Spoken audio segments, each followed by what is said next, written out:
Journey to Lemora, Chapter 6 The Beast. We stepped through the door and found ourselves knee-deep in snow.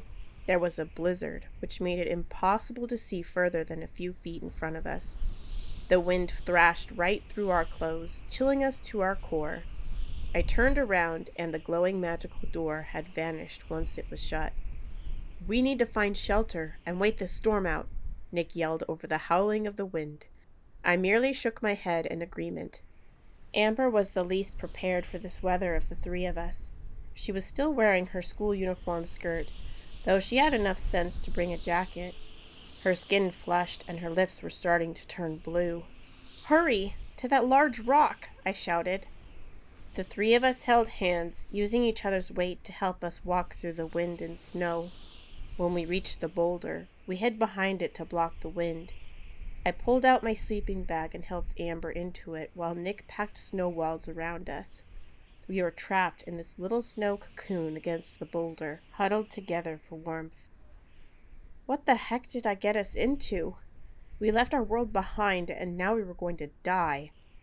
I don't know how long we sat there. Amber was sandwiched between Nick and me, and slowly her lips returned to normal. The three of us were trembling, and I could tell from the pale looks on their faces Nick and Amber were terrified. There was a good chance we were going to get hypothermia, and we struggled to keep each other awake.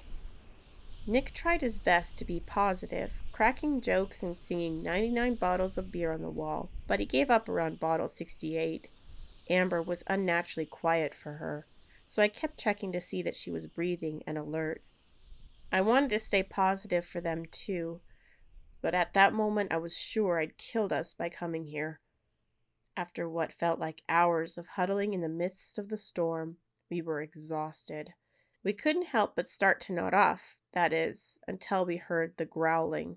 Something else was out there in the snow, something large and possibly hungry.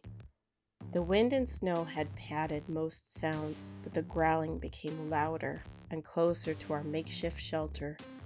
I felt myself trembling, and this time it wasn't from the cold. I held my breath, frozen in place, as I saw a shadow looming over the snow. It was black and twisted, and its movements were jarring and unnatural. It was difficult to tell what it was as it searched the area with its long pointed fingers. It stood hunched over on two legs, but the face was so distorted the skin pulled around its crooked teeth and black soulless eyes. The thing let out a strange hissing and gurgling noise, when suddenly a huge white beast leapt onto the black creature and tore into its flesh. There were shrieks, and then nothing. When the black creature stopped responding, the white beast took notice of us. It walked up slowly and sniffed at the thin wall between us. Its breath fogged into the air and was dank and horrible. The snow-packed wall crumbled, and I met with the great, big, pale eyes of the beast. It looked like a lion, but much larger and completely white. Its thick mane blew in the wind. It had to have been at least 500 pounds of pure muscle, fang, and fur. The claws on its massive paws were translucent blue, like 3-inch hooked icicles. Amber let out an ear-piercing scream before passing out. Nick pulled out his buck knife and put himself between us and the beast. I couldn't move, and squeezed my eyes shut, accepting my fate, when it spoke. "Put that away, boy," the beast spoke with a deep, booming voice. As it spoke, a gleaming yellow gemstone at the center of its forehead glowed. The beast wasn't speaking to us out loud, but with a voice inside our minds. "So this is what the Sanctum Witch has sent to aid me? 3 children? Pitiful. Come with me, Elorians, or you will surely perish here." Nick gave me a wide-eyed look, and I shook my head. How was this happening? Animals are telepathic here? I didn't see any other options, so I grabbed my gear and Amber's bag. Nick carried Amber in my sleeping bag, who was still unconscious, his own backpack still on his back. It was difficult to hike through the snow, but we eventually made our way to a large icy cave. It grew darker the further we went into the cave. I took out my flashlight and the beast's eyes reflected in the dark. "You're not going to eat us, are you?" Nick asked the beast nervously as we reached the back of the cave. "You aren't to my taste, but I could always take a bite if you persuade me," it snorted with a cruel laugh. "No, thanks," he replied quickly. "Beg your pardon, but how are you talking to us? Animals don't talk where we come from," I asked cautiously. "I am no animal.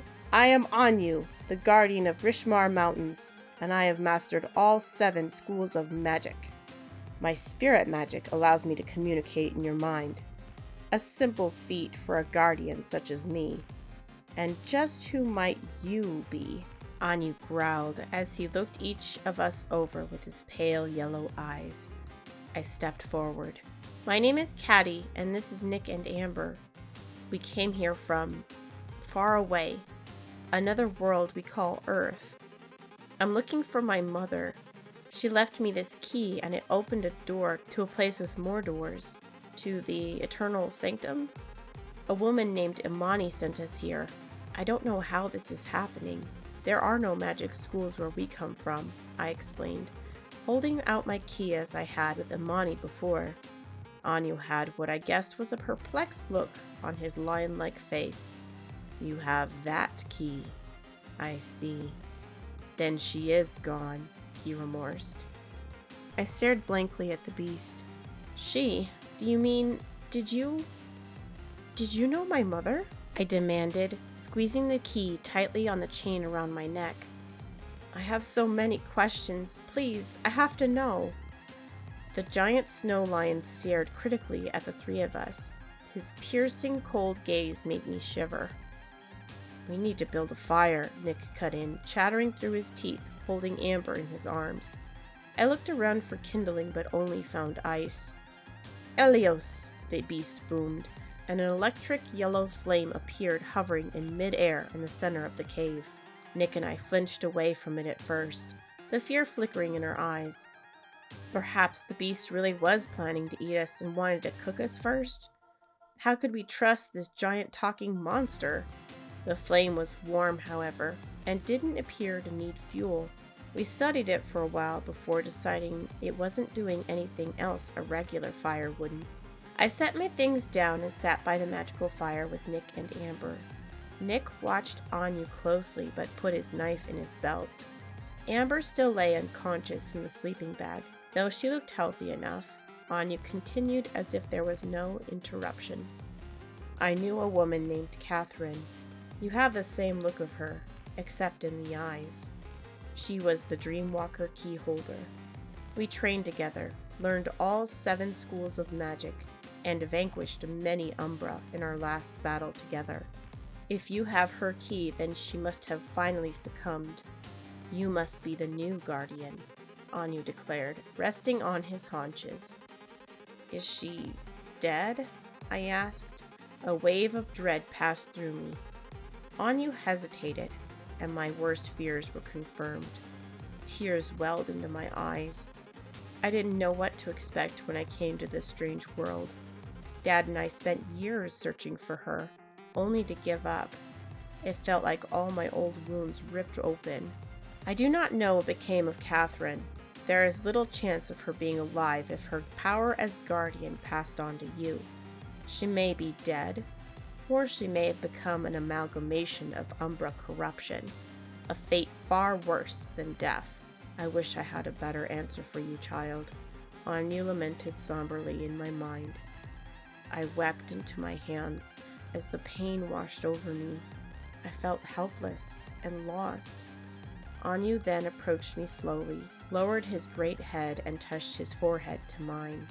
His fur was surprisingly soft and warm, except for the cold stone, which glowed a faint yellow at the center. As he comforted me, I could tell he felt sorrow too. It seemed, however ferocious Anu looked, he was a gentle beast. After a short while, I collected myself enough to speak. "Umbra, is that thing you killed in the snow?" What exactly are they? I asked, wiping my face dry with my sleeve.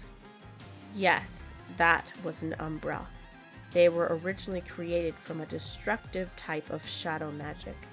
It twists the very soul of a magic user and corrupts their hearts until they turn into something else. They lose all sense of self and attack friends and foe alike. They hunger for magic, like rabid beasts. Lemora used to be a world of enterprising magic users, building, creating, but we have been at war ever since the Umbra appeared. They spread their curse all throughout the lands, draining the mages of their magic and wreaking havoc and destruction on the people. It wasn't until the Keyholder Guardians erected the magic barriers that we could stop the spreading. We then agreed to deal with the corruption within our own lands. However, the other Guardians started to fall to corruption as well. Some died, and some changed into horrific monsters. The Umbra sound like some kind of magical virus. Could there be a cure for it? Nick interrupted. I have never seen anyone come back from corruption. Not since the day the White Queen fell. Anu sighed, his whiskers drooping, and he continued. I am all that remains of the first Guardians. It has been a long war, and I'm very tired. But I must continue if our world is to survive. This world needs Guardians again. We need you. Will you train with me? Anu looked at Nick and me. I think this was a terrible mistake, I stammered hesitantly, looking at Amber, who was still passed out. So soon? I thought you came here for answers. Yes, it's more dangerous than I first thought, and I didn't mean to bring Amber and Nick along. Is there a way to send them back? There is, but I cannot do so now. I have used all my energy fighting back the Umbra and protecting my temple. If you train with me, I can teach you how for yourselves, he assured us. If we do, you'll teach us how to return home? Yes, I will teach you all I know, Anya replied. If I learned all the magic of this world, perhaps we could find a cure. If Mom is alive, I had to try. I'll do it, I decided. Hello, my name is Ella, and welcome to my channel. Here I'll be sharing with you my stories, artwork, animations. If you enjoy my content, please support me by clicking the like button, subscribing, sharing, or ringing the bell for notifications. Links to my website and social media are below. I will be releasing content in sequential order, so please check for new chapters each week.